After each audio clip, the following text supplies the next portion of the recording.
quando a inveja ela é mal compreendida e estigmatizada, especialmente entre as mulheres, ela vai tomar um caráter de pecado. E com isso a gente acaba negando nossos verdadeiros desejos e ambições. Já numa perspectiva mais ressentida, nós podemos pensar a inveja como uma admiração interrompida, que não se converte em reconhecimento ao outro. É como se a gente reconhecesse algo de bom no outro, mas não consegue suportar o contraste com o que falta na gente mesmo. Então a gente fecha, ataca e desvaloriza. Então é como se a gente quisesse dar para o outro esse reconhecimento, a gente não consegue oferecer e aí a gente engole isso, mas isso é engolido não como uma admiração, mas como uma inveja, um ressentimento. E aí Nietzsche ele vai ver o ressentimento como uma força reativa, típica de quem não consegue afirmar a própria vontade de potência, e talvez isso possa aparecer mais nas mulheres em forma de desejo mimético. O desejo é sempre desejo do outro, né? A gente sabe, na psicanálise vai dizer disso. Mas no feminino, as mulheres foram ensinadas apenas a reproduzir. Sendo assim, com pouca gerência das próprias sensações e um conhecimento raso sobre si mesmas, nós não desejamos diretamente, mas desejamos muito mais mediadas pelo que o outro deseja. É um desejo mimético, é um desejo de mímica, é um desejo de imitação, de pura reprodução, como se não houvesse nenhum grau de gerência sobre isso.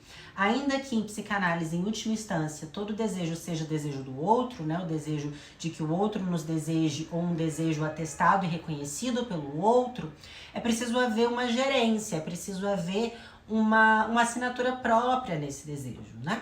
E aí o que a gente pode pensar é que Nietzsche está nos dizendo, então, que o ressentimento está ligado ao não reconhecimento dessa potência e por isso deseja rebaixar o outro.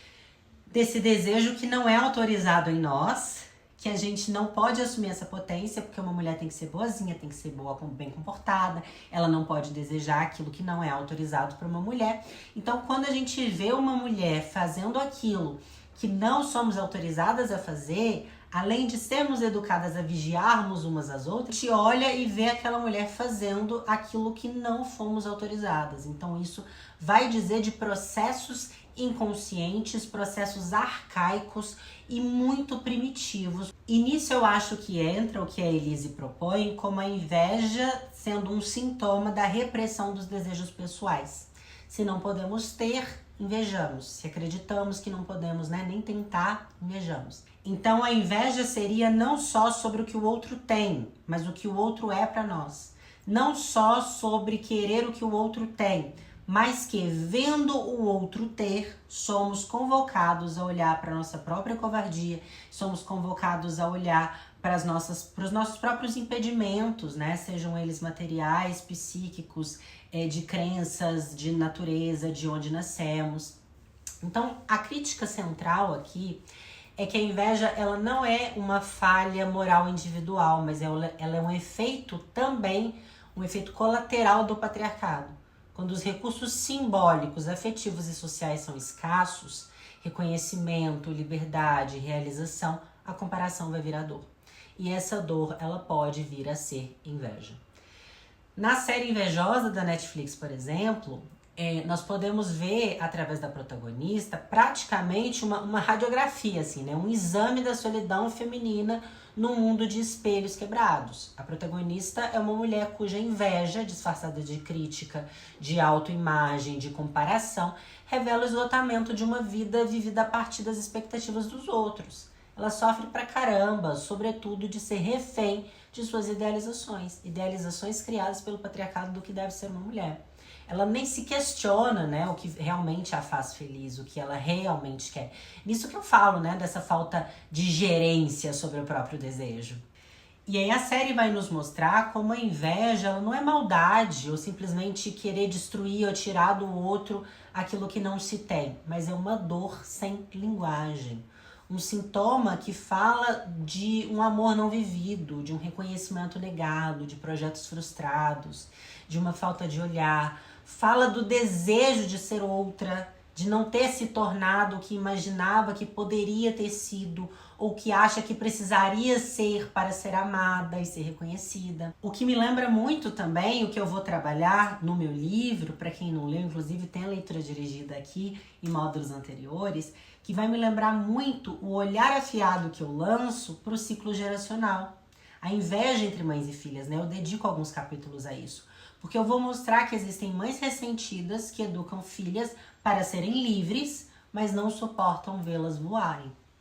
E as filhas que se sentem culpadas por desejar viver diferente também, uma inveja retroalimentada ali, né? É um laço que amarra ao invés de nutrir, que sufoca, né? Vira um nó. E aí, ao invés da inveja se tornar algo que aponta para o que deseja, ela fica sem elaboração, ela se transforma em pura competição destrutiva. E para Klein, isso bloqueia a gratidão, que não é no sentido gratiluz, mas é na capacidade de reconhecer aquilo que se tem, e a criatividade. A inveja é a admiração que a gente não teve coragem de nomear. Acaba virando um ciclo de frustração do que não se pode viver. E aí, o medo de enxergar o outro vivendo o que você tem medo de viver, a ideia de que o outro pode ter o que você quer ter, sem renunciar, porque também tem isso, né? Muita gente quer chegar onde o outro chegou sem ter que passar pelo que o outro passou, faz com que você fique presa. A inveja é muitas vezes uma flecha, apontando para uma migalha ali, uma luzinha, né? Um sinal do nosso próprio caminho, do nosso futuro, nos cutucando para dizer, preste atenção aqui, ó, preste atenção nesse sentido.